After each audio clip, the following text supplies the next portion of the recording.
Welcome to Ask Grandma Carol.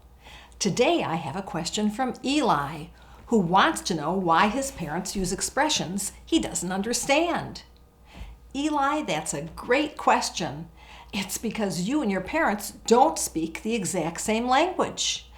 Yes, you both speak English, but English is constantly changing. Dictionaries add about 1,000 new words every year. And that doesn't count expressions that come in and go out of fashion. We'll explore some of those expressions today. The first one, don't throw the baby out with the bathwater, dates back 500 years. In the early 1500s, people bathed only once a year. Yuck! Adult males had first dibs, meaning first choice on the tub with the water in it. Adult women came next. Then children, and finally the baby. By the time it was time for the baby to be bathed, the water was filthy. Mothers had to take care that their babies weren't thrown out with the bathwater. Don't throw the baby out with the bathwater means don't throw out things of value with ones you don't need. Did your mom or dad ever ask you if you woke up on the wrong side of the bed? It suggests you started your day in a cranky mood. The origin of waking up on the wrong side of the bed is thought to come from ancient Rome. Romans thought that if you got up on the right side of the bed, as opposed to the wrong one, the left side, good luck would follow you always. That saying dates back about 2,000 years. Have you ever gone to a bakery and heard your mom or dad ask for a baker's dozen? A dozen is 12. So what's a baker's dozen? A baker's dozen is 13. This saying got its start more than 500 years ago. Way back then, bakers could be fined or whipped for selling bread that weighed less than advertised.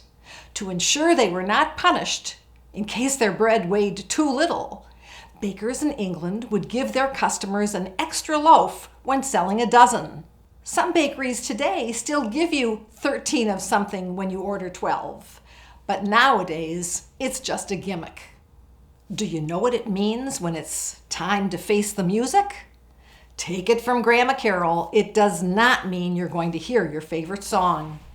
It means you've done something wrong and there will probably be a scolding involved. Facing the music is an old military term. Way back in colonial times, when people were first coming to America to settle, disgraced military officers had to face a drum line, men playing drums before they were fired from their jobs. It was their time to face the music. Did you ever hear someone say they got the news straight from the horse's mouth? Well, how can that be? Horses can't talk, can they? Over 100 years ago, when someone bought a horse, they did not necessarily believe the age the seller attributed to the horse.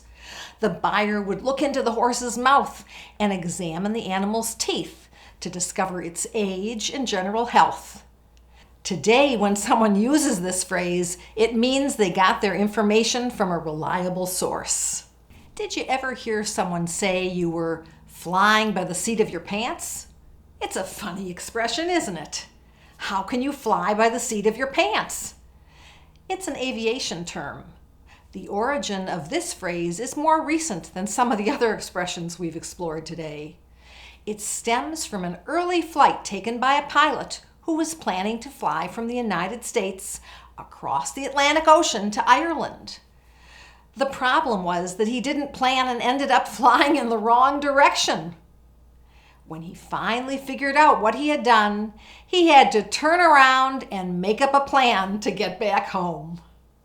Let's wind up our discussion today with a more modern phrase you can ask your parents about. What does it mean to hang up the phone?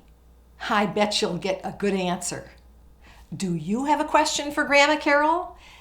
Email me at askgrandmacarol@yahoo.com.